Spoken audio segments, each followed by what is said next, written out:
श्रवण राम भजन का मेरी झोपड़ी के भाग आज जग जाएंगे, राम आएंगे आप गा रहे थे।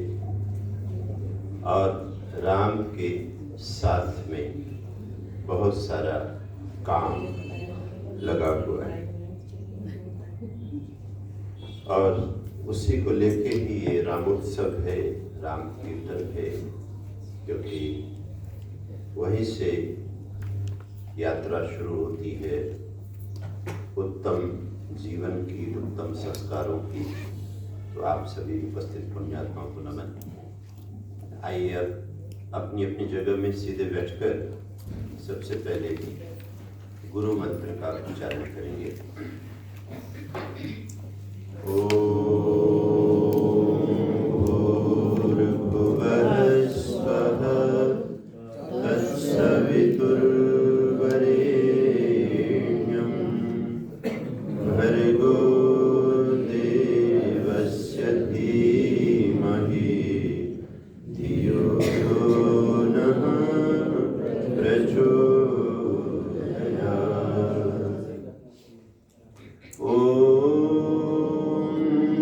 क्षमा तपसो जातो लोकान् सर्वान् समानसे सोमं यश्चक्र केवलं तस्मै ज्येष्ठाय ब्रह्मणे नमः।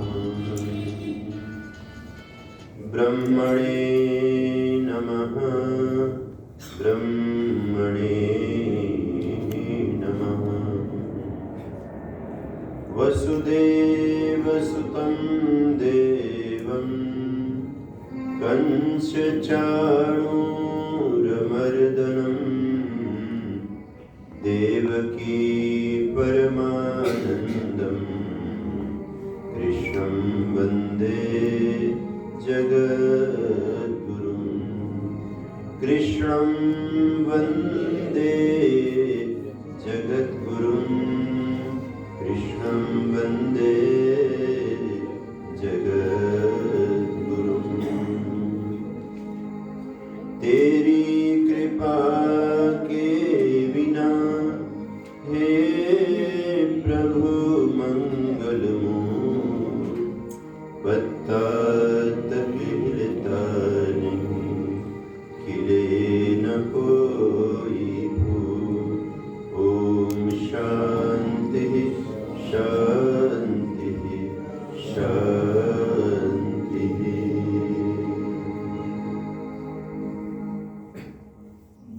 इस पावन सत्संग में समुपस्थित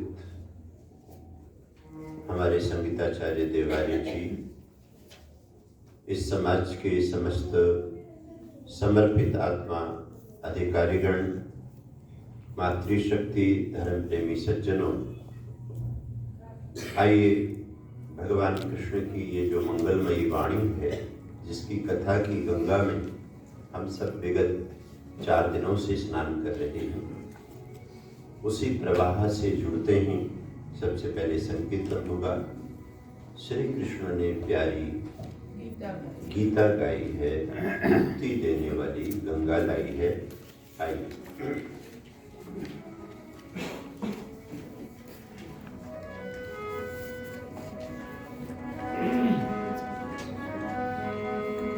श्री कृष्ण ने प्यारी गीता गाई है,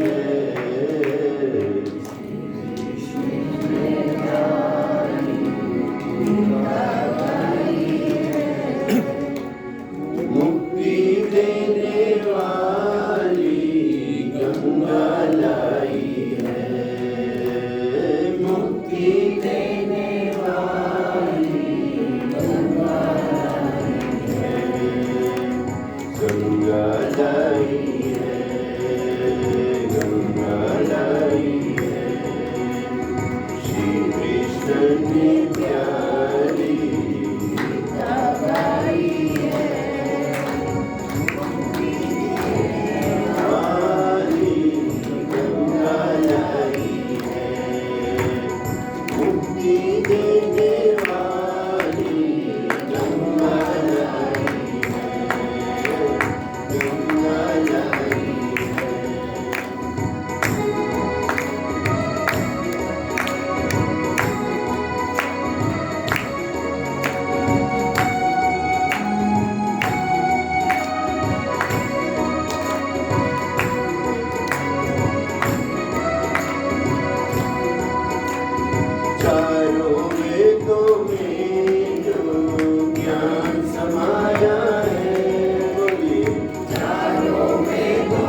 श्रद्धा के जो केंद्र हैं, हृदय की भावधारा, उसको जोड़ना पड़ेगा, तब ये गंगा आपके अंदर भी प्रवेश करेगी, है ना।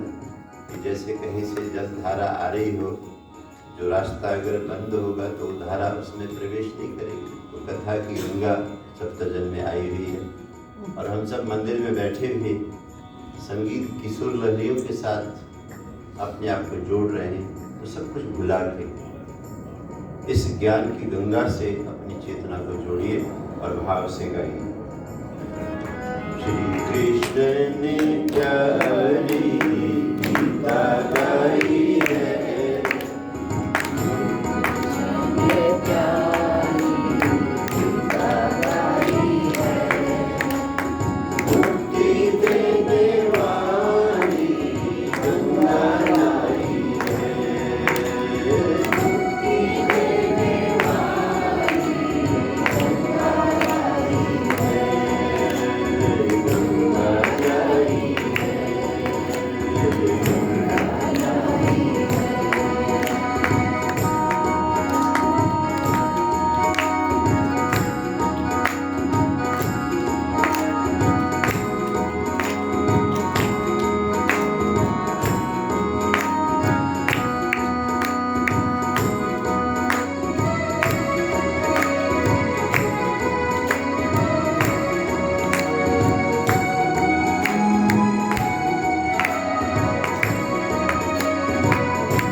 बोलिए नंद नंदन योगेश्वर श्री कृष्ण भगवान की जय। बोलिए आनंद कंद ऋषि दयानंद महाराज की जय। बोलिए भारत माता की जय। आइए इस पावन गंगा में अब हम प्रवेश करते हैं। भगवद गीता आपके पास में है। भगवद गीता का 18वां अध्याय श्लोक संख्या 19 से आज हम पढ़ेंगे और एक व्यक्ति हमें पृष्ठ संख्या बताएंगे कहाँ पे है ये। 218 कमलेश साहनी जी बता रही हैं कि 218वें पेज में आज का पाठ है। और आरंभिक जो शब्द है ज्ञानम कर्म च कर्ता च, ये अगर आपको मिल गया तो वही 218वां पेज है। अपनी वाणी को पवित्र करने का बहुत अच्छा मौका। ज्ञानम कर्म च कर्ता च, बोलिए ज्ञानम कर्म च कर्ता च, त्रिदैव गुणभेदः, त्रिदैव गुणभेदः, रोचते गुणसंख्यानि, रोचते गुणसंख्यानि, यथा वज्रमृतान्यपि, यथा वज्रमृतान्यपि, यथा वज्रमृतान्यपि।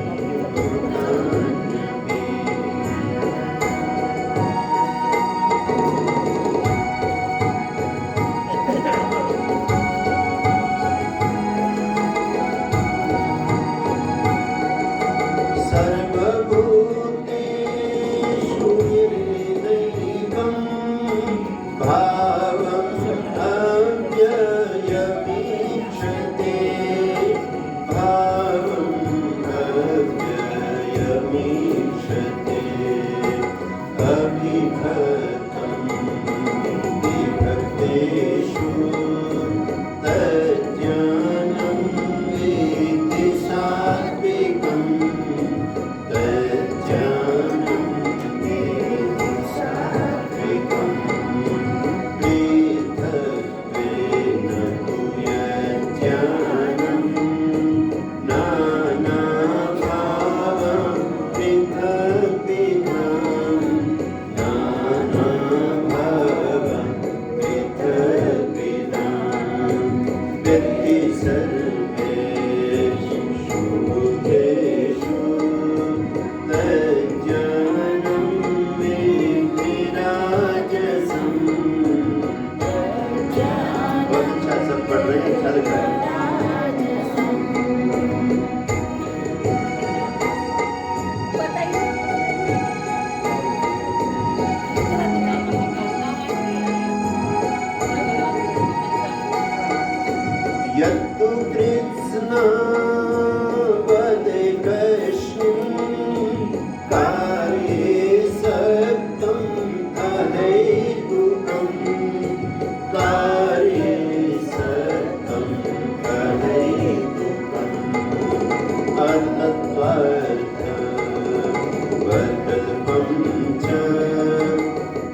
बोलिए सच्चिदानंद भगवान की जय।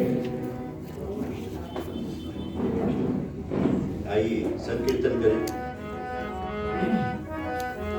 ओम श्री परमात्मने नमः।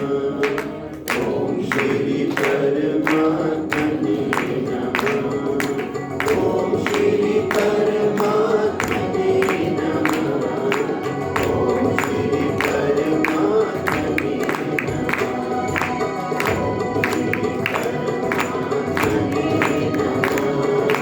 ओम श्री परमात्मने नमः। ओम श्री परमात्मने नमः।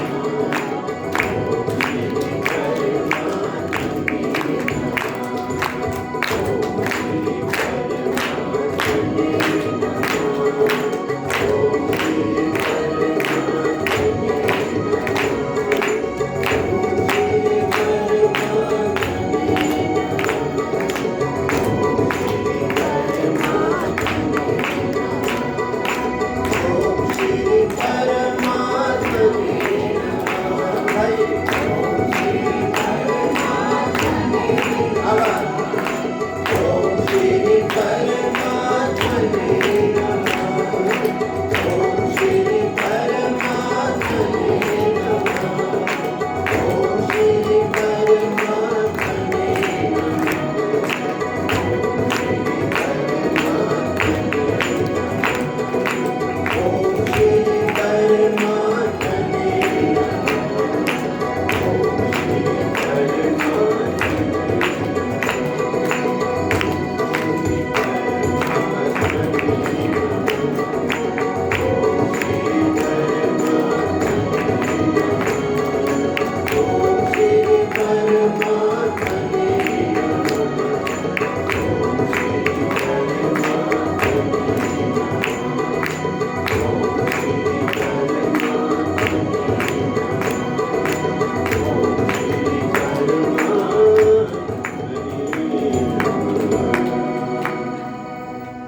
बोलिए सच्चिदानंद भगवान की जय। आया अनंत कीर्तन। ताली बजाइए जोरदार। किसने आनंद लिया हो तो जरूर बताइए। देखिए आपको गर्मी लगी हो और नहाने का मन और अगर आपको पर्याप्त पानी न मिले तो नहाने का मजा आएगा। आपके मन में श्रद्धा हो कि हम मंदिर जाएं और वहाँ भगवान के नाम का आनंद लें, तो अगर वहाँ एक आनंद का वातावरण न मिले तो आनंद आपका मंदिर जाना सार्थक नहीं होता है। तो संकीर्तन एक वातावरण बनाता है, भाव बनाता है और भाव बहुत बड़ी चीज है। अर्जुन बड़े भाग्यशाली, उन्हें भगवत्ता की साक्षात प्रतिमूर्ति योगेश्वर श्री कृष्ण सदगुरु के रूप में मिलेंगे। जीवन में समस्या बहुत बड़ी है, लेकिन समाधान भी तो सामने ही खड़ा है। केवल उस समाधान से अपने आप को जोड़ने की जरूरत है। और देखा जाए तो हम सब ऐसी दुनिया में आए हैं जिस दुनिया के कण कण में साक्षात भगवान विराजमान है, जिनको उपनिषद ने कहा पूर्णमदः पूर्णमिदम्। भगवान हमेशा परिपूर्ण है, किसमें? अपने आनंद में, अपने ज्ञान में, अपनी कृपा से, अपने करुणा से वो सदा परिपूर्ण रहते हैं। असंख्य जीवों को सतत वो जन्म दे रहे हैं, उनके लिए जीवन के साधन दे रहे हैं, फिर भी उनके भंडार में कभी किसी चीज की कमी। किसी घर में बहुत ही स्वादिष्ट भोजन हमें कराया गया और जब हम वहां से उठे तो हमने देखा कि टेबल के मैट पर एक चावल का दाना, चावल महंगे थे, लंबे थे, एक चावल का दाना पड़ा हुआ दिखा। एकदम ध्यान आया कि ये दाना जिसको बहुत भूख लगी हो उसके लिए अमृत जैसा रस देता है। देखिए, भोजन दो तरह से स्वादिष्ट होता है। एक तो उसे ठीक से बनाया जाए, दूसरा खाने वाले को बहुत अच्छी भूख लगी, उसे भोजन की जरूरत हो। तो एकदम ध्यान आया कि इसे भगवान ने बनाया तो मिट्टी पानी से है। क्यों जी? चावल का दाना कहाँ बनता है? क्यों जी? अशोक जी, मिट्टी पानी से बना, हवा से बना।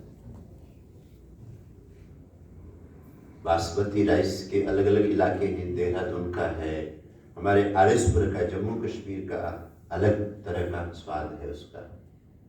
हमारे आश्रम में हरिद्वार में आज एक बार आप और ताली बजाएंगे, हमारे बीच में श्री राकेश जी आलूवालिया जी आए हैं, एक बार खड़े हो जाइए। हमारे संगत सत्यजन की आप दर्शन करिए। तो बहुत ही हमारे साथ इस धर्म प्रचार में, धर्म कार्य में, संस्था निर्माण में सतत हमारे साथ रहते हैं। उनकी अपनी कंपनी है, देश विदेश में घूमते हैं। वैसे कहते हैं स्वामी जी, मैं विश्व के 40 देशों में घूम चुका हूँ, दुनिया मैंने खूब देखी हुई है। लेकिन जो आनंद आश्रम में, जो आनंद यज्ञ में, जो आनंद गीता कथा में, जो आनंद सत्संग में आता है, इसका कोई मुकाबला नहीं। ये सही अनुभव है। इस अनुभव के लिए भी ताली बजाइए।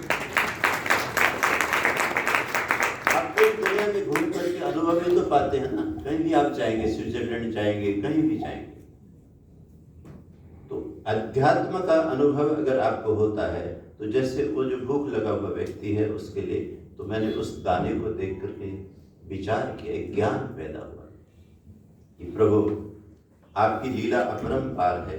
आप ऐसे असंख्य दाने सतत बनाने में लगे हुए हैं और जीव खाए जा रहे हैं और आप नए बनाए जा रहे हैं। इसी से जीवन चल रहा है। कोई आपके मोबाइल से, लैपटॉप से जीवन चल रहा हो, ये भ्रम में मत रहिए। दाने से जीवन चल रहा है। इसलिए हमारे पुराने लोगों ने कहा, दाने दाने पर लिखा है खाने वाले। ऐसा नहीं लिखा कि हर मोबाइल पे लिखा है जीने वाले का नाम। ये हमारी एक सुविधा है, ये हमारा इन्वेंशन है, इसका अपना प्रयोग है। लेकिन भोजन जो हमारा एसेंशियल है, जिसके ऊपर हमारे प्राण, अन्नम वै प्राणः, अन्नदान महादान कहलाता है। तो ये जो रचना है, भगवान सतत रचे चले जा रहे हैं।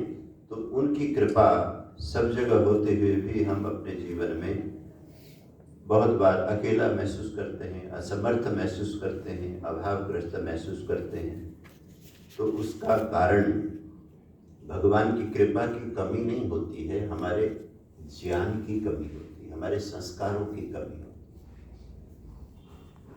है। वहीं कृष्ण है, उनका अलग तरह से दर्शन करता है अर्जुन, भाव से, श्रद्धा से।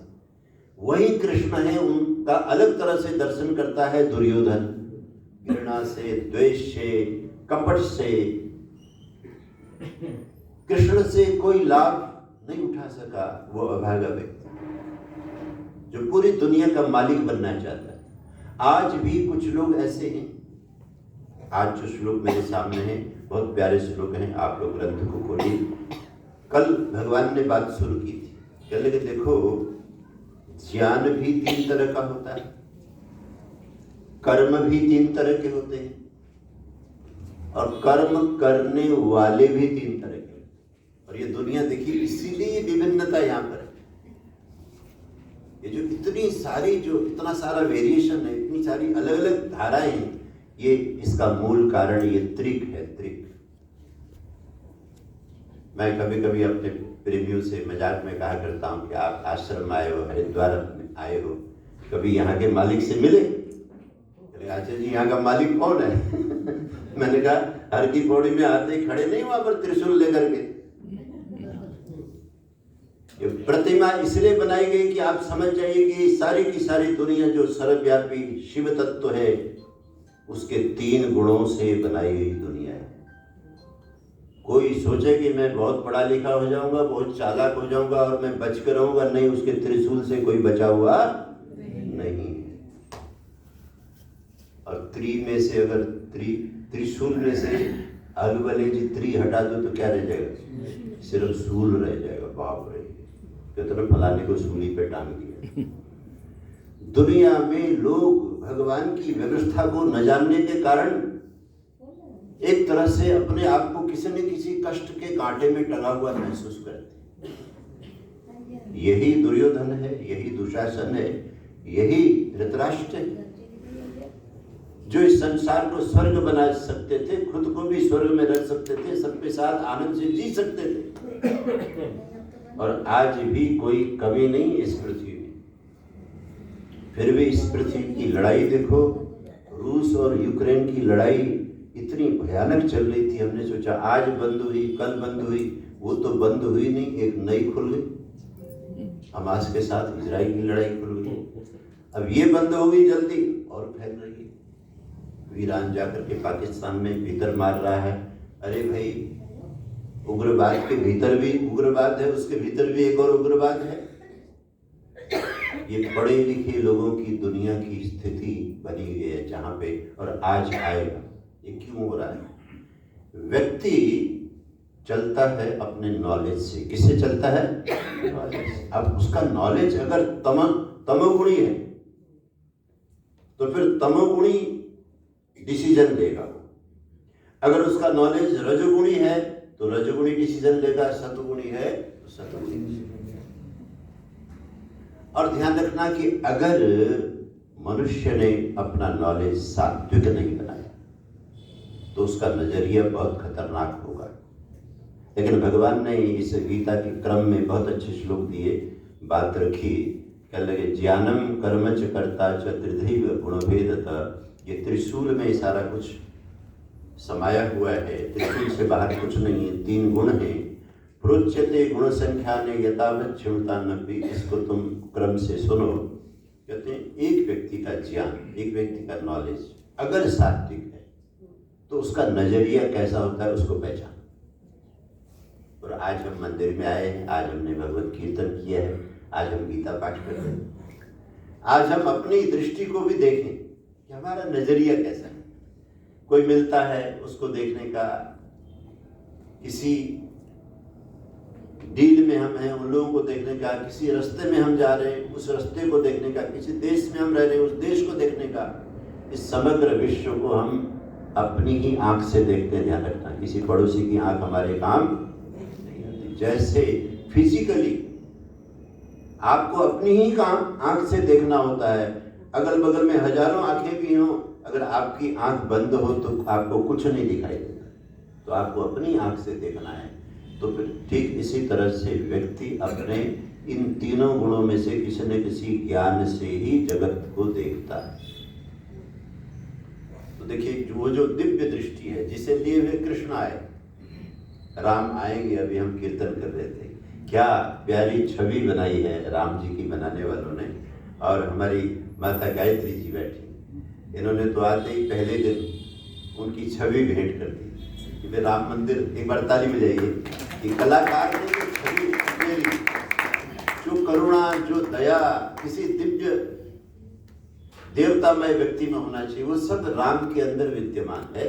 और मैं तो ये कहा करता हूँ, राम और कृष्ण की छवि कलाकार कितना भी सुंदर बनाएंगे वो उससे भी ज्यादा सुंदर थे, क्योंकि ये तो ह्यूमन क्रिएटेड है ना, वो तो यथार्थ थे ना।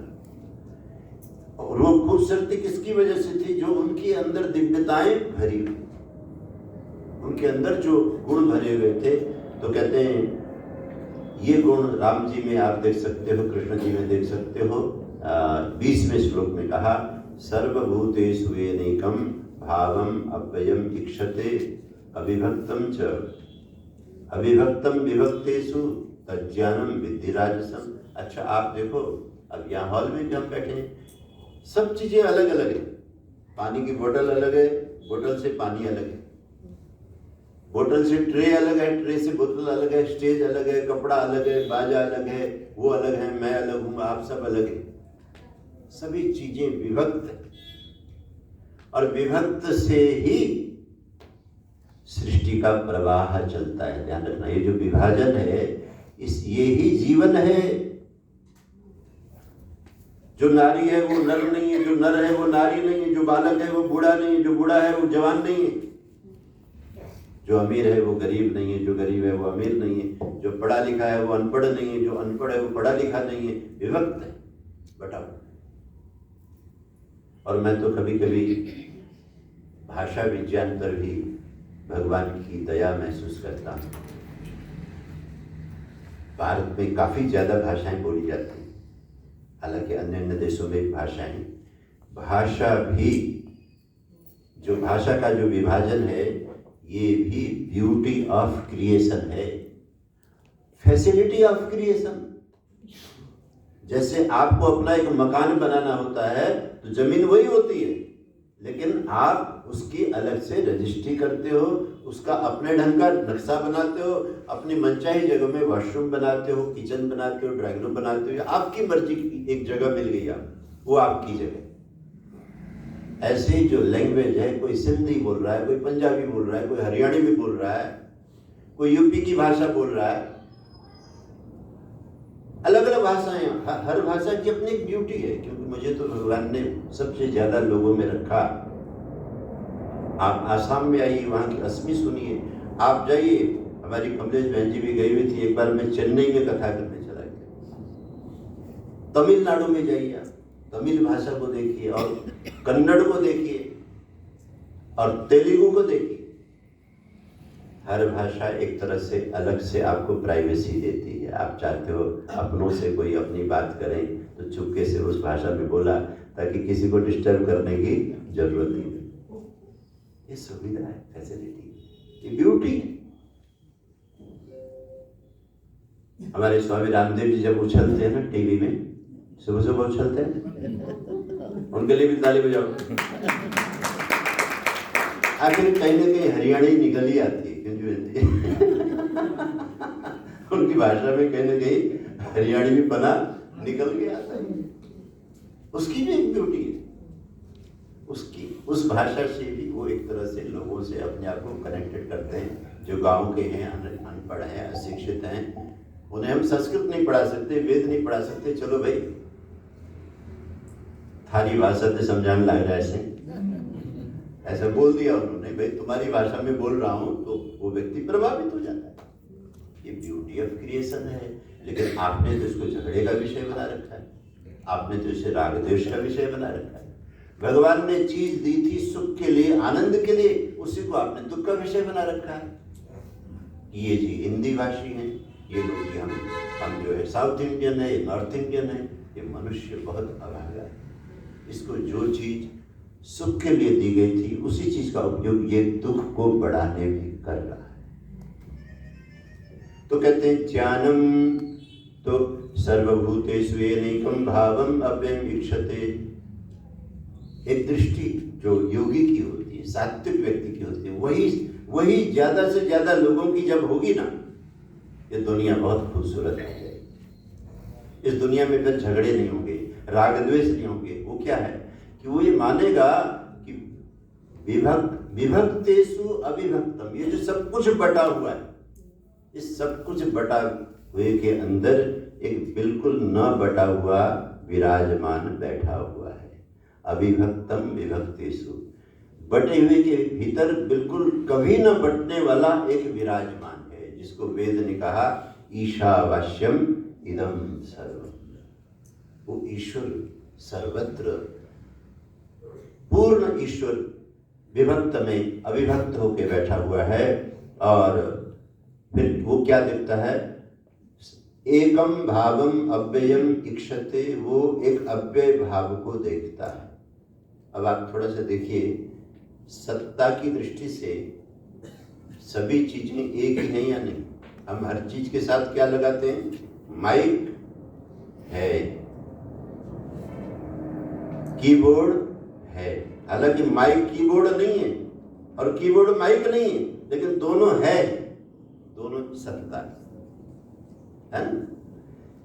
गाय है, बैल है, वृक्ष है, पृथ्वी है, चंद्रमा है, तारे हैं, सबके साथ क्या लग रहा है, यानी कि सत्ता, एक सत्ता, उपस्थिति।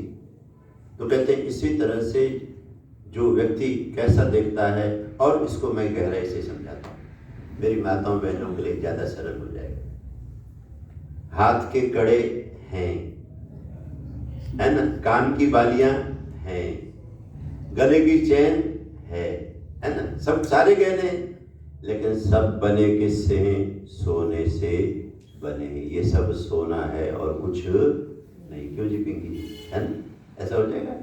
ये सब सोना है। तो ज्ञानी दुनिया के लोग तो अलग अलग गहनों की दृष्टि से दुनिया को देखते हैं, और सात्विक व्यक्ति धातु के रूप में गहने को देखता है कि ये सब के सब सोना ही है, नथिंग एल्स। तो जगत में जो कुछ भी है भिन्न कहाँ रहा, सब कुछ एक है। और योगी तो ये भी देखता है कि सबके सुख दुख भी एक जैसे। हमारी संस्कृति देखो, सैर करने जा रहे थे, देखा एक कबूतर का बच्चा जो है वो परेशान हो रहा है रास्ते में, तो उसी को देख करके ऐसा महसूस हुआ कि मुझे जब कुछ होता है तो कष्ट होता है, लगता है कि ये इसे भी कष्ट है, मैं इसकी सेवा। ये हिंदू समाज है जो पक्षियों के हॉस्पिटल बनाता है। बहुत पुराना हॉस्पिटल है ना कौड़िया पुल के पास में।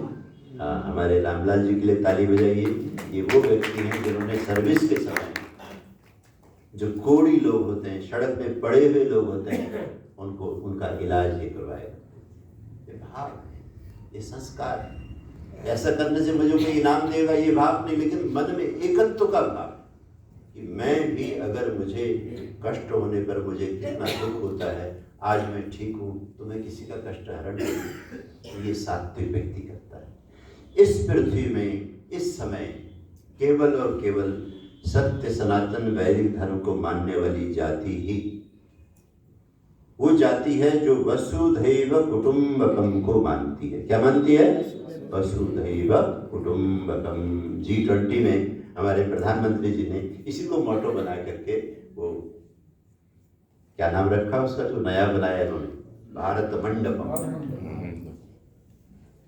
दुनिया के आए हुए लोगों का स्वागत किया, दिखाया कि हम वो हैं, हमें पहचानने के लिए देखो हमारा स्लोगन क्या है, हमारे लिए कोई भी पराया नहीं। क्योंकि हमने भगवत गीता पढ़ी है, हमने वेद पढ़े हैं, हमने पढ़ा है ईशावास्यम इदं सर्वम, हमने पढ़ा है कि सर्वभूतेषु येनैकं भावम् अव्ययमीक्षते।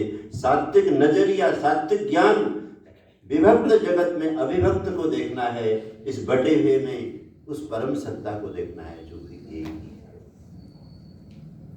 तो कहते हैं ऐसा सात्विक भाव आ जाए तो ये बहुत ऊंची स्थिति है, ये सात्विक नजरिया है।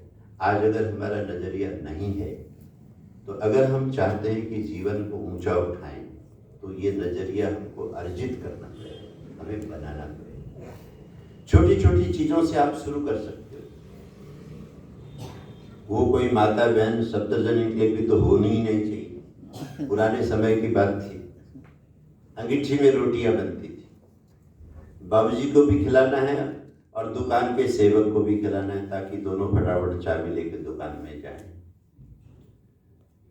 तो बेटिया को बोला कि बेटी मैं फटाफट भूल के बनाती हूँ और घी लगा के देती हूँ, तो देती हुई चली जा। और सेवक बाहर बैठा हुआ है, बाबू अंदर बैठे हुए हैं। तो कहते हैं कि वो अंगीठी में सेकने के बाद में जब घी लगाती, फुलके तो उसी साइज के हैं, लेकिन जब घी लगाती है तो अपने पति के लिए ज्यादा लगाती है और उसके लिए टरकाते हुए थोड़ा थोड़ा लगाती है। 2-3 फुलके परोसने के बाद बेटी ने पूछा कि माँ ये क्या करती, उस गरीब को भी थोड़ा घी खाने दे, घर में कोई घी की कमी तो है। तो ये जो विचारधारा है कि हम ही सुख को ले, किसी और को सुख न जाए, ये कितनी घटिया सोच है। भगवान ने सबके काम बांटे हुए हैं और उन कामों की वजह से कोई बाहर खड़ा है, कोई अंदर खड़ा है, लेकिन भगवान के पास में व्यवस्था भी है। ध्यान रखना, जहां वो दयालु हैं वहां वो न्यायकारी भी। महर्षि दयानंद जी ने जो भगवान के स्वरूप का पूरा सूत्र बनाया है, आर्य समाज का दूसरा नियम पढ़ो, ईश्वर न्यायकारी भी हैं, दयालु भी हैं। और आज अगर आपको अवसर मिला था कि एक दृष्टि बनाकर सबकी सेवा, सबको सुख बांटो, तो तुमने खूब पक्षपात किया। एक रोटी में घी लगाते हुए भी तुमने पक्षपात किया।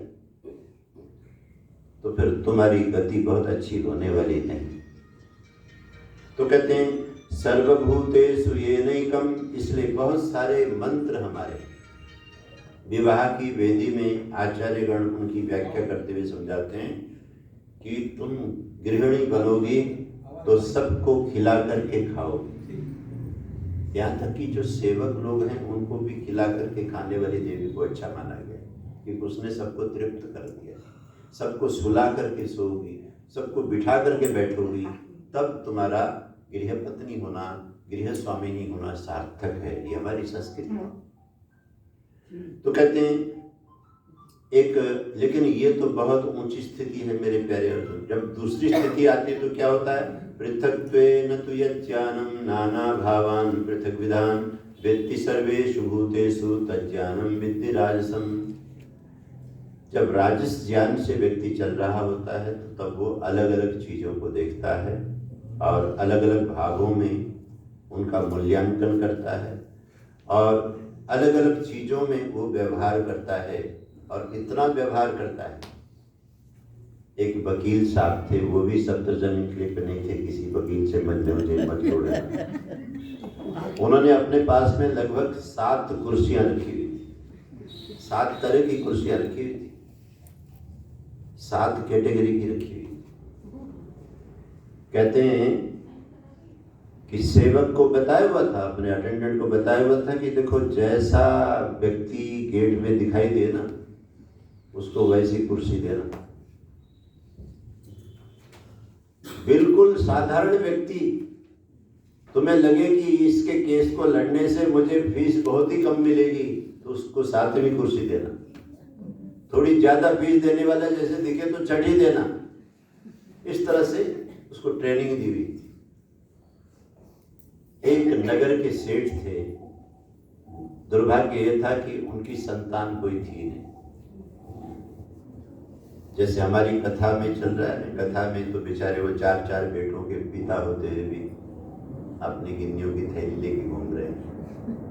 बहुत लोग तो उसी थैली को देखना चाहते हैं, उसका बनता क्या है।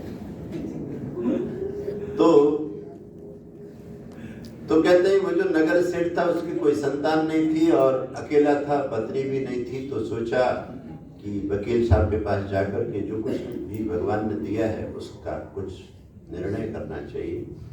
वृद्ध थे, कपड़े भी क्योंकि घर वाले थे नहीं ठीक से थे, एकदम पुराने टाइप के थे, चश्मे में भी डोरी चढ़ी हुई थी, झुका हुआ शरीर था। तो वकील साहब अंदर बैठे हुए थे, तो उनके पास में कुर्सी लगानी थी ना उनके सामने बात करने के लिए। कुर्सियां अलग रखी थी, बंदे को देख के वो कुर्सी उठा के देनी थी। तो कहते हैं सेवक ने देखा कि ये तो बिल्कुल 7 नंबर की कुर्सी का ही लायक है। तो 7वीं जैसे उठा रहा था तो अंदर उसने वकील साहब से कहा कि वकील साहब मैं ना इस नगर का फलाना सेठ हूँ। नाम सुनते ही सेठ जी ने, वकील ने कहा कि वो 5वीं। इतने में वो कहने लगा, वो खड़ा था कि वकील साहब बात यह है कि मेरी कोई संतान नहीं, मैं एक विशेष ट्रस्ट के लिए कुछ सोच रहा हूं। तीसरी। तो कहते हैं इतने में वो कहने लगा कि मेरी ये इच्छा है कि मैं अपनी सारी ये जो करोड़ों की संपत्ति है फलाने कार्य के लिए बिल बना करके जाऊं जिससे कि सेवा हो जाए। तो वकील जब उधर हाथ करने लगा तो कहने लगा मैं बूढ़ा आदमी हूँ, खड़ा थक रहा हूँ, जो तुम्हारे पास सबसे अच्छी कुर्सी है वही मंगवा दो, तो मेरे से बड़ा फीस देने वाला तुम्हें कोई मिलेगा नहीं। काहे को मुझे इतनी देर से खड़ा रखा हुआ। इतना विभाग, इतना भेदभाव, इतना अहंकार किस काम का है? सर्वभूत पृथक्त्वेन तु यज्ञानम नाना भावान पृथक विधान वित्ति सर्वेषु भूतेषु तज्ज्ञानम विद्धि राजसम। जो हर चीज को पृथक पृथक भाव देता है, तोलता है हमेशा बंटवारे का, उनको विभाग में ही निर्णय देता रहता है, ऐसा जो ज्ञान है वो राजस ज्ञान है। और एक तीसरा ज्ञान तमोगुणी ज्ञान है, यत्तु कृष्ण वदे कस्मिन् कार्ये सक्तम अहेतुकम अतत्वार्थ बदल पंच तत्तामसम उदाहृतम। जो इस दुनिया में जो कुछ भी है उसमें कोई व्यवस्था नहीं देखता। वो ये मानता है कि ये दुनिया बेकार है, जिसको मैं चाहूँ उसको कहीं बिठा दूँ, कहीं उठा दूँ, ये मेरी मर्जी की बात है। अगर मैं इन 3 श्लोकों को एक व्याख्या देना चाहूँ तो ध्यान रखना, जो इस समय के जितने भी उग्र लोग हैं, जो अपनी मान्यताओं को लेकर के इतने खूंखार हैं इस पृथ्वी में कि अगर आपने उनकी मान्यता नहीं मानी तो उनकी किताब में लिखा है कि उनको आपकी हत्या करने का अधिकार है। ऐसी चीज लेके घूमते ना, वो रजोगुणी ज्ञान वाले भयानक, उन्होंने बांटा हुआ है, ये मेरा है, ये मेरा नहीं है, ये मेरी मान्यता वाला है, ये मेरी मान्यता वाला नहीं है। क्योंकि ये मेरी मान्यता वाला नहीं है, इसके साथ मैं कुछ भी कर सकता हूँ। बहुत भयानक चीज है रजोगुणी। लेकिन वो अपनों के बीच में दया धर्म की बात करते हैं। अपनों के साथ जो उनकी मान्यता के लोग हैं उनके बीच में वो दया धर्म की बात करते हैं। बहुत खतरनाक चीज है। लेकिन एक और समाज है जिसे मैं कहूँगा नास्तिक समाज, वो तमोगुणी समाज। वो अस्तित्व को मानता ही नहीं, वो परमात्मा को नहीं मानता, वो धर्म को नहीं मानता है, वो तो यूज एंड थ्रो को मानता है। क्योंकि कोई परमात्मा नहीं, किसी ने कोई दुनिया बनाई नहीं, कोई कुछ देख नहीं रहा है, कोई कर्म फल मिलने वाला नहीं। ये जो आज चाइना है, चाइना ने जो इतनी तरक्की की है और भारत को वर्षों वर्षों तक अपने सारे प्रोडक्ट को यहाँ धकेल कर, और हमारे यहाँ के राजनेताओं के गलत निर्णय की वजह से हमारे यहाँ प्रोडक्शन नहीं हुआ, माल सारा आया तो हमारा पैसा उसको मिला, वो अमीर बना।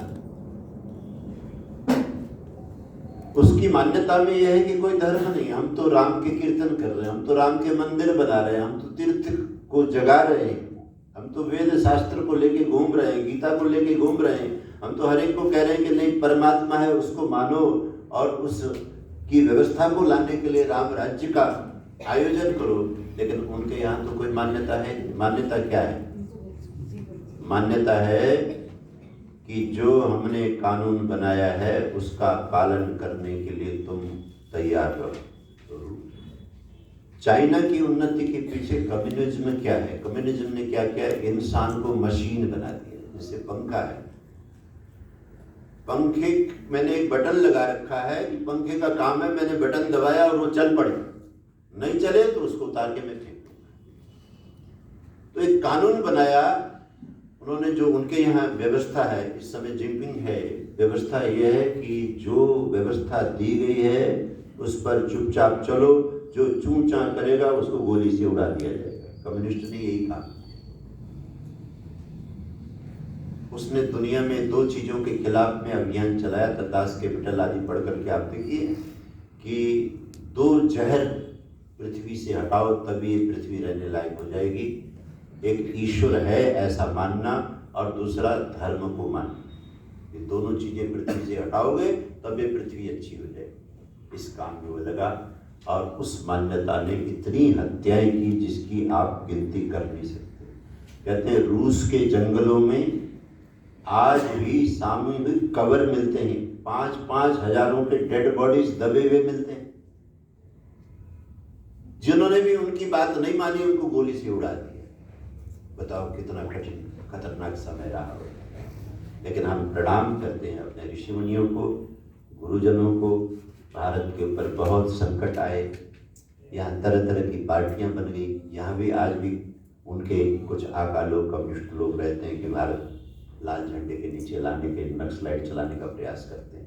लेकिन यहाँ जो आज हम जीवन का आनंद ले रहे हैं वो आनंद इसलिए ले रहे हैं कि ये जो सतोगुणी मान्यता है, अव्यय भाव की मान्यता है, भले मेरे जीवन में ये भाव नहीं है लेकिन जो आचार्य, जो गुरु इस भाव को जीता है वो मेरा आदर्श है।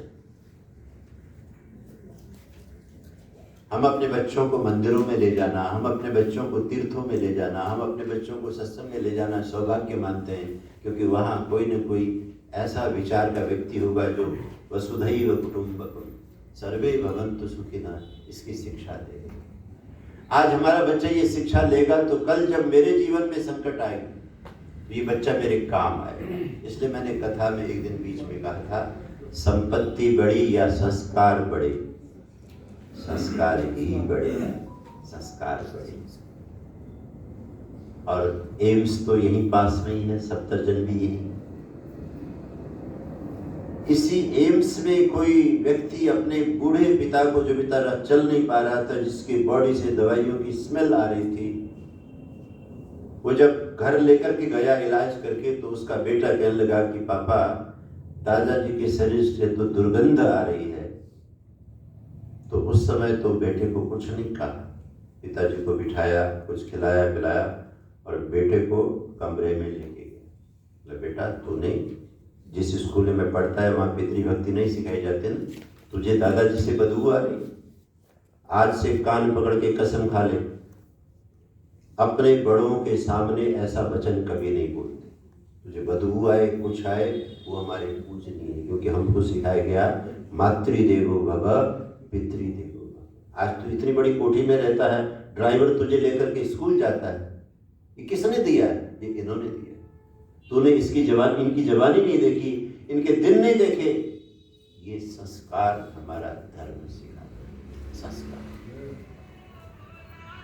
इसलिए गीता में ये समझाया गया कि ये जो ज्ञान है, कृष्ण वदे कस्मिन कार्य संकल्प हेतु, ये मानना कि दुनिया का कोई हेतु नहीं है, दुनिया किसी ने बनाई नहीं, बुरे कर्म कितने ही कर लो कोई फल देने वाला नहीं, पुण्य कर्म कितने ही कर लो कोई देखने वाला नहीं, जिसकी लाठी उसकी भैंस है, अपने ढंग से दुनिया में चलो, जो इस तरह की मान्यता वाले हैं। और मान्यता है इसलिए होती है, रहा करेगी, संख्या घटती बढ़ती रहेगी, क्योंकि त्रिशूल है, 3 तरह का ज्ञान है, तो घबराइए नहीं। तो कहते हैं अतत्वार्थ बदल पंच तत्तामसम उदाहृतम, ये तमोगुणी ज्ञान है।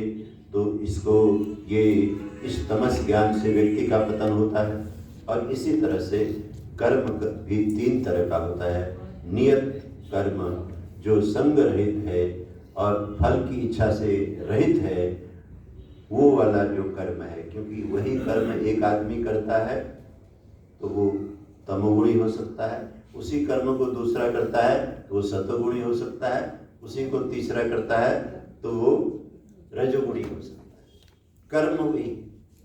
आप किसी डॉक्टर के पास जाइए, आप कष्ट में हैं, तो हमारे यहाँ तो कहा गया ना, डॉक्टर क्या है? Next to God. क्योंकि शरीर भगवान का बनाया हुआ है, हम इस शरीर में सुख से रहना चाहते हैं, लेकिन हम बीमार पड़ गए। अब कौन हमें ठीक करेगा? डॉक्टर ठीक करेगा। तो डॉक्टर के अंदर अगर सत्वगुण होगा तो वो आपके कष्ट को दूर करने के लिए अपना पूरा ज्ञान उसमें लगाएगा। और अगर वो रजोगुणी होगा तो ये लगाएगा कि ये फीस ठीक से देगा या नहीं देगा, थोड़ा देखता हूँ, कुछ दवाइयाँ लिख के देखता हूँ। और तमोगुणी होगा तो जो जितना है उससे ज़्यादा रेट लगा करके आपका शोषण करेगा। और आज हम ऐसे खतरनाक दुनिया में रह रहे हैं। मुझे किसी ने बताया, किसी डॉक्टर ने ही बताया, आज के समय में 41% ऑपरेशन वो हो रहे हैं जिन ऑपरेशनों की जरूरत नहीं। ये सब कौन कर रहे हैं? ये सब तमोगुणी कर रहे हैं, तमोगुणी डॉक्टर कर रहे हैं। हमारे आश्रम से जुड़े हुए बहुत अच्छे अच्छे इंटेलेक्चुअल लोग हैं, हमारे डॉक्टर भी हैं, फार्मा का काम करने वाले कंपनी वाले भी लोग हैं, बड़े परोपकारी भी लोग। आवश्यकता है कि व्यक्ति सत्संगी बने। डॉक्टर हो तो सत्संगी हो, दवाई बनाने वाला हो तो सत्संगी हो। वो ये सोच करके करे कि ये जो मुझे भगवान ने ड्यूटी दी है, ये अपनी सृष्टि की सेवा के लिए दी है। मैं जब अपनी सेवा करूंगा तो जो मेरे भाग्य में फल है वो तो मुझे भगवान देंगे।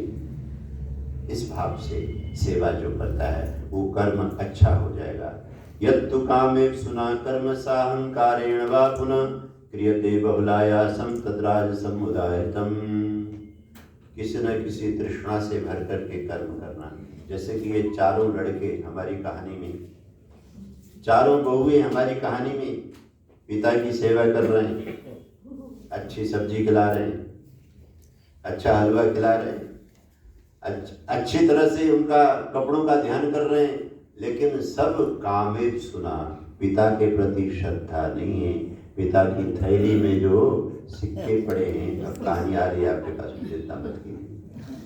ये कामना है कि पिताजी किसी तरह से अपनी जीवन लीला हमारे घर में पूरी करें, ताकि इनके पास में जो इतनी बड़ी थैली है ये हमको मिले। तो कभी कभी उनकी बहुएं अपने पति से कहती थी कि पिताजी की थैली पहले तो बड़ी सी लगती थी, अब छोटी छोटी होती जा रही है। क्योंकि कामना है ना, ध्यान रखना, आपका ध्यान उधर ही होगा जो आपकी कामना है, पिता की सेवा से मतलब नहीं। इसलिए आज की कथा में हम बंधुओं ये निवेदन किया करते हैं, भगवान करे आपका बेटा श्रवण कुमार जैसा, आपकी बहू सीता जैसी बहुत ही पितृ सेवक भक्त हो, राम सीता राम जैसे हो। बोलिए सिया रामचंद्र महाराज की जय। जय सिया राम, जय सिया राम। राम राज्य का मतलब है घर घर में हमें राम और सीता जैसे बेटे बहू मिले। जिस दिन ऐसा होगा ना, तो ये जो सुंदर प्यारा मंदिर बना है ना, इसकी सुंदरता की रोशनी हर घर में दिखाई देगी। तो ये भाव है, ये आयोजन है हमारा, इस दिशा में काम करना है। इसी के लिए ऋषि दयानंद आए थे, इसी के लिए गुरु बिरजानंद जी ने बहुत दर्द के साथ कहा था कि बेटा, ये जो समाज में तू तो समाधि लगा लेगा, मुक्ति की साधना कर लेगा और बहुत कुछ कर भी चुका है, लेकिन मुझे तुम दक्षिणा देना चाहते हो, मुझे तो दक्षिणा इस समाज को बदलने की दक्षिणा दे। यहाँ का अंधकार दूर करो, लोगों को वेदों का सद्ज्ञान शास्त्रों का मिले, ऐसा कुछ करो। और सचमुच आर्य समाज के माध्यम से लाखों लाखों परिवारों में अंतर आया। लोगों ने शराबें छोड़ी हैं, बीड़ी सिगरेट छोड़ा है, माता पिता की सेवाएं की हैं, गुरुकुलों की सेवा की है, गाय की सेवा की है। इन सब का जो मूल कारण है वो ऋषि दयानंद जी महाराज की वो दक्षिणा है, जो उन्होंने अपने गुरु के लिए अर्पित करने के लिए सेवा की। तो कहते हैं, बहू ने जब ये कहना शुरू किया तो पति कहता था, तू ऐसी बात मत कर, अच्छा नहीं लगता, कम से कम पिताजी की सेवा हो रही होने दे, जो हमारे भाग्य में होगा हमें मिलेगा। तो इस तरह से वो चलते रहे और सेवा होती रही। और क्योंकि थैली पर सबकी नज़र थी, चारों बहुओं की, चारों बेटों की, तो एक जगह टिकने तो देना नहीं था। हालांकि थैली हमारे यहाँ रहे इस आशा से 12 महीने सेवा करने को भी एक बेटा तैयार है, लेकिन दूसरा बेटा भी तो जानता है कि भूख सारी थैली क्यों लेगा, तो वो ले आता था, सेवा होती रही। और कल मैंने कथा में सुनाया कि इसी बीच में समय निकल गया। और देखो, हम सब समय की गाड़ी में सवार हैं, इसलिए भी धर्मशास्त्र पढ़ो, क्योंकि क्या पता, कहते हैं कहीं जाना हो ना, तो कितना भी बड़ा घर हो तो उसमें से कुछ सामान चुन करके ही अटैची में डालना पड़ता है। क्यों जी खंडेलवाल जी, पूरा घर तो लेके नहीं जा सकता ना। और हमारी माता गायत्री शर्मा जी कहती है, आश्रम आएंगे तो जब आना तो जरूरी सामान भी लाना। वैसे आपको आश्रम में बहुत अच्छे कमरे मिलेंगे, बिस्तरे मिलेंगे, भोजन सब कुछ है, लेकिन आपके अपने पहनने के वस्त्र तो लाओगे ना। तो मिनिमम सामान लेकर के हमें निकलना पड़ता है। तो ऐसे ही ये सोचो कि समय हमको लेके भाग रहा है, इससे पहले कि प्राण छूटे हम कुछ संस्कार तो इकट्ठे कर लें। संपत्ति तो यही रह जाएगी, संस्कार, गीता, उपनिषद, वेद, रामायण, कुछ प्रार्थनाएं, कुछ भक्ति और कुछ दान पुण्य जो हमारे साथ में उसका फल जाए, इस तरह से इकट्ठा करना चाहिए। तो उसने जीवन भर तो कर नहीं पाया था, गलती बहुत बड़ी हो गई थी, लेकिन एक दो दोस्त की वजह से उसने कुछ सिक्के गौशालाओं में, गुरुकुलों में, अच्छे मंदिरों में चुपचाप, और इस शर्त पर कि कोई बताएगा नहीं, कोई बोलेगा नहीं, सिर्फ मेरे प्रभु को पता है या तुम्हें पता है बस, क्योंकि मुझे खतरा है। मैंने देखा है मैंने परिवार पाला पोसा जरूर, लेकिन उनमें कोई प्यार नहीं, कोई संस्कार नहीं, केवल एक तृष्णा है कि पैसे मिले, धन मिले, और जबकि इतना सारा धन उनको दे चुका। इसलिए मुझे बिल्कुल भी अपने परिवार के प्रति कोई आसक्ति नहीं है।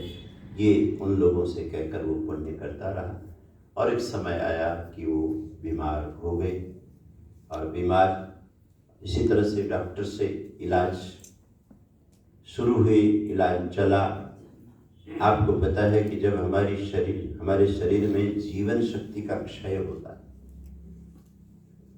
तो शरीर जो है, जो डॉक्टर दवाई देता है, उसको ऊर्जा में परिणत भी नहीं कर पाता, शरीर स्वीकार नहीं करता ना। तो वैसे तो देखा जाए भगवान की बड़ी कृपा है, बहुत अच्छे 3 रूप ईश्वर के पौराणिक विधा में है कि वो ब्रह्मा के रूप में उत्पन्न करते हैं, विष्णु के रूप में पालते हैं, तो रुद्र के रूप में संहार भी करते हैं। एक दिन आता है कि रोते बिलखते हुए, रुदन चलता हुआ, सब कुछ होते हुए भी व्यक्ति को सब कुछ छोड़ करके जाना पड़ता है। तो वो समझ गया कि अब मेरे पास में समय कम है, और चिंतन मनन चलता रहा कि अब मैं कहीं जा नहीं सकता। अब ये जो थोड़े से सिक्के पड़े हैं, अगर मेरे प्राण छूट गए तो इन्हीं स्वार्थी लोगों को मिलेंगे, जबकि मैंने कसम खाई हुई है इनको मैंने एक धेला देना नहीं। फिर उसका करेंगे क्या, उसको सुनने का लाना। करने वाला क्या क्या कर सकता है। जब मन कहीं से उठ जाता है, जब कहीं विचार बन जाता है, कोई संकल्प बन जाता है, करने वाला ये भी कर सकता है। ये तो हम कल सुनेंगे। ये भी एक ज्ञान है, अपने बारे में ज्ञान। ये जिंदगी कहाँ पूरी होनी, कैसे पूरी होनी, ये जो साधन भगवान ने दिए इनका प्रयोग कैसे करना है, ये भी 3 तरह का ज्ञान है। तो कहा यत्तु कामे सुना कर्म साहंकारेण वा पुनः क्रियते बहुलायासं तद्राज समुदायकम्। कर्म जब सात्विक नहीं होता है, रजोगुणी होता है, तो उसमें मेहनत बहुत होती है। मुंबई में कथा हो रही थी, समुद्र के किनारे एक अपार्टमेंट में मुझे रखा गया। वो अपार्टमेंट कितना ऊंचा था, 60-70 माले का होगा। तो मुझे 42वें मंजिल पर, है ना, 40 और गए थे। आलू वाले जी इनको ताली बजाइए कि ये मुझे ढूंढते रहते हैं। इनका भी ऑफिस मुंबई में अभी भी है। तो मैं वहाँ ठहरा हुआ था। तो मुझे याद है कि जब मैं कथा में उस माले में ठहरा हुआ, मैं सोच रहा था, ऊपर से देखो तो गाड़ियां भी ठीक से दिखती नहीं, ऐसे चींटियां जैसे। 42वें मंजिल से क्या दिखेगा। पक्षी भी कभी कोई भटका हुआ ही इतना ऊंचा उड़ेगा, वो भी नीचे नीचे पेड़ पौधों के आसपास उड़ते हैं। तो मैं कथा में वेद मंत्रों की कथा करते हुए समझा रहा था कि भगवद गीता में भगवान ने कहा कि मेरे प्यारे अर्जुन, अगर रसों में तूने भगवान के दर्शन करने हैं तो समुद्र का दर्शन कर ले, यही भगवान का रूप। तो मैंने कहा मैं मुंबई आया हूँ तो मैं तो रोज भगवान के दर्शन कर रहा हूँ। शाम के समय उनकी गाड़ी मुझे घुमाने ले भी जाती थी, तो जुहू चौपाटी में हम लोग घूमते भी थे। आप जाकर के देखिए कि उस जगह में भी बहुत सारे ऐसे काम होते हैं जो बहुला या असम मछुआरों से कई बार मिलना हो। जिस आंधी तूफान में वो उस समुद्र के अंदर घुसकर कई किलोमीटर जा करके फिर जिंदे प्राणियों को पकड़ करके ला करके वो अपनी रोजी रोटी कमाते हैं, समुद्री तट पर का काम होता है। तो ये काम कोई इतना सरल तो नहीं, बहुला या असम, बहुत आयास के साथ है। तो मैं यही सोचता था कि कोई पूर्व जन्म के रजोगुणी कर्म रहे होंगे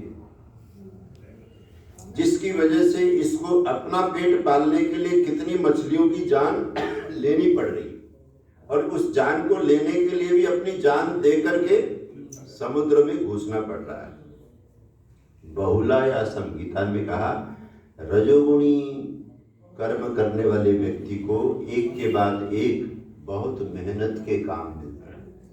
अगर आप चाहते हो कि अगले जन्म में मुझे इंसान का ही चोला मिले, और अगर आप चाहते हो कि उस इंसान के चोले में आजीविका सात्विक मिले, तो अपने कर्मों को रजोगुणी मत बनो, क्योंकि भगवान के यहाँ न्याय व्यवस्था है। और भगवान को तो अपनी सृष्टि चलाने के लिए हर जगह आत्माओं की जरूरत है। मैंने सुनाया था, एक दिन मैं ध्यान लगा रहा था, ये द्वारका की बात, हाँ शायद, हाँ, तो एकदम, क्योंकि सर्दियों में तो मच्छर होते नहीं, अभी ध्यान लग ही रहा था कि किसी ने गाना सुनाया, मैंने कहा अच्छा आ गए हो, ड्यूटी देने आ गए हो। मैं मजाक किया करता हूँ कि दो तरह की फौज है, एक दिन में घूमती है, उनके पास हथियार नहीं होता, घूमते फिरते रहते, वो है मक्खियां, क्यों जीते। एक रात की फौज है, उनके पास तो पूरा AK-47 है, पूरा खून चूस लेते मच्छर।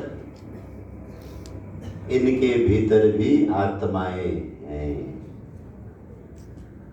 और हम जैसे मनुष्यों के चोले से उन शरीरों के अंदर आत्माओं का आना जाना होता है। ये सब कर्मों का फल है। तो यहाँ पे समझाया कि जो बहुलायास में रजोगुणी कर्म होते हैं, उनके फल भी बहुत अच्छे नहीं होते। इंसान इस जन्म में भी बहुत सारे रजोगुणी कर्म करता है, उससे फिर नए रजोगुणी फल पाता है। कहते हैं एक गुरु के साथ 2 शिष्य कहीं जा रहे थे, तो उन्होंने ऐसे ही, जैसे मैंने मुंबई में देखा, मछलियों के कारोबार के लोगों से भी मिले, तो कहते हैं ऐसे किसी शिष्य ने देखा नदी के किनारे एक मछुआरा मछलियां पकड़ रहा है, कई सारी मछलियां तड़प रही हैं किनारे। तो गुरु से पूछा कि गुरुदेव, आप कर्म फल की कथा करते हो, गीता की कथा करते हो, उपनिषद की कथा करते हो, आप कहते हो कर्म का फल मिलता है, ये तो न जाने कितने प्राणियों को मार रहा है, इसका फल इसको कहाँ मिलने वाला है। कहले बेटा, हमारे आपके पास में आयु बहुत कम है और भगवान की सृष्टि में समय बहुत लंबा है। अगर समय मिलेगा तो बताऊंगा कि फल कहाँ मिलता है, अभी इस प्रश्न को अपने पास ही रखो और ये ध्यान रखो, संशय मत करो, फल जरूर मिलता है। बहुत वर्षों के बाद एक राजा ने उसी गुरु को अपने दरबार में कथा करने के लिए बुलाया। शिष्य भी वही था। वहां बहुत अच्छी कथा चली और कथा जब पूरी हुई तो राजा गुरु की सेवा में बैठा और सेवा के बाद में कहता है कि गुरुदेव, आजकल मेरा मन एक बात से बहुत उदास रहता है। कहले क्या? एक बहुत ही प्यारा हाथी, और जिस हाथी के लिए मैंने अपना सब कुछ लगाया, बहुत मुश्किल से वो हाथी मैंने पाया, वो हाथी इन दिनों भयानक बीमार चल रहा है। और हाथी का इतना बड़ा शरीर गुरुदेव, उस पूरे शरीर में हजारों लाखों, गिनती नहीं है, करोड़ों कीड़े, आज मारो कल आ जाते हैं, कल मारो परसों आ जाते हैं, वो कीड़े उस हाथी को खा रहे हैं और वो हाथी मेरा तड़प रहा है। कोई दवाई काम कर नहीं रही, कुछ हो नहीं रहा। एक बार आप चलें, देखें तो सही, क्या पता आपके आशीर्वाद से हमें कोई सफलता मिले उसको बचाने की। तो कहते हैं शिष्य को लेकर के जब अस्तबल में गए हाथी के उसमें, तो वहाँ देखा विशाल शरीर हाथी पड़ा हुआ तड़प रहा है और कीड़े उसके शरीर के चिपक रहे हैं। तो तब गुरु ने शिष्य की तरफ देख करके कहा कि मैं अपने ध्यान से, योग से देख पा रहा हूँ, इस हाथी में उसी मछुआरे की आत्मा है जिसके लिए तुमने पूछा था कि इसको कोई फल मिलेगा या नहीं मिलेगा। इसने जितने जितने मछलियों को मारा अपनी आजीविका चलाने के लिए, वो सब अपना अपना हिसाब करने के लिए इसके शरीर में आ रही है। और ये कितना भी इलाज होगा, जब तक अंतिम आत्मा तक का हिसाब पूरा नहीं होगा, इस हाथी के प्राण छूटेंगे नहीं। तो सौभाग्य उसका है जो अच्छे घर में जन्म ले, अच्छे कर्मों से सुंदर जीवन जिए और बहुत अच्छी तरह से उससे भी अच्छी योनि में जाने के लिए मृत्यु को प्राप्त हो। बंधु, ये किसी किसी को प्राप्त होता है। अब जो हमारी कहानी के सेठ हैं, इनसे हम कल मिलेंगे, ये आखिर अपने सिक्के का इंतजाम क्या करते हैं। लेकिन आज उस त्रिशूल को जो मैंने हरिद्वार के शिव जी से आपको दिखाया, इस कड़कड़ में बैठा हुआ सर्वव्यापक जो शिव है, उसने जो ये हर व्यक्ति के अंदर 3 गुणों का एक व्यवस्था बनाई हुई है, उस व्यवस्था में से उसको मर्जी दी है कि तेरी मर्जी है कि तू अपने ज्ञान को सतोगुणी बना, तमोगुणी बना या रजोगुणी बना। तेरी मर्जी है कि तू तमोगुणी कर्म कर, सतोगुणी कर्म कर या तमोगुणी कर्म कर, लेकिन इनका फल तेरी मर्जी में नहीं होगा, क्योंकि तू मेरे त्रिशूल में है, मेरी व्यवस्था में है। फल तो वही लेना होगा जो दिया जाएगा। इसलिए आज की कथा से हम यही प्रभु से प्रार्थना करें, प्रभु हमें अपने चरणों में अपने नाम दान देना और अपने चरणों में लगा करके सतोगुणी ज्ञान ही देना, सतोगुणी कर्म ही देना, सतोगुणी मार्ग ही देना और सतोगुणी लोगों का ही साथ देना। ये जो हम यहाँ कथा करते हैं ये परम सतोगुण है, ध्यान रखना। इस पूरे इलाके में इस समय आप जिस मंदिर में बैठ करके भगवान कृष्ण की वाणी सुन रहे हैं, ये आपके लिए एक बहुत बड़ा आध्यात्मिक भोजन है, सतोगुणी भोजन। तो आप इसे श्रवण कर सकेंगे कल भी जुड़ करके। आइए पंक्ति को दोहराते हैं और चर्चा को मिलाते हैं।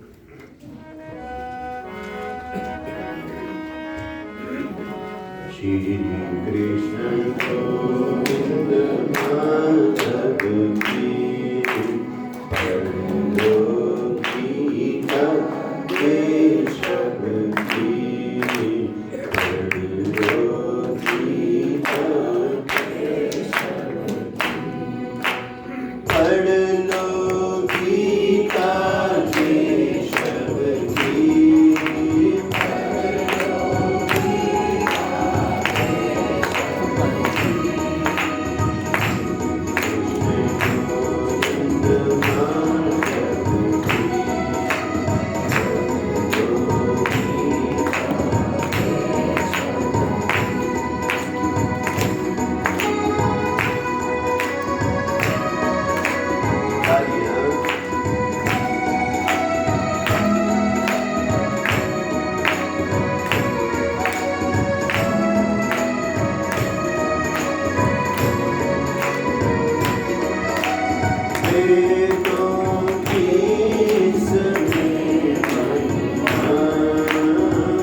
सच्चिदानंद भगवान की जय। बोले भारत माता की जय। परमपिता परमात्मा की अनुकंपा आप सभी के ऊपर है, तभी आप इस सतोगुणी अमृतमय भगवान की भगवद गीता का श्रवण करने के लिए पधारे। आपने चर्चा को प्रेम से सुना। हमारे देव जी जब हमारे साथ में होते हैं तो कथा का हमें बहुत आनंद मिलता है, और जब आप इनके संगीत की सुर लहरियों के साथ गीता के श्लोक को, गीता के भावों को गुनगुनाते तो एक पूरे वातावरण में एक पॉजिटिव वाइब्रेशंस क्रिएट होते हैं, और उसमें आप सबका बड़ा योगदान है। सांध्य वेला की जो कथा है ये आज तक ही है, यानी कि कल शाम को आप और हम ना आप सामने होंगे ना मैं आपके सामने होगा, लेकिन इसका समापन बड़े भव्य रूप से कल दिन में होगा। तो हमारे मंत्रीवर श्री शर्मा जी, हमारे आचार्य कुलदीप जी आदि आपका मार्गदर्शन करेंगे। इन्हीं शब्दों के साथ ओम शांति शांति शांति।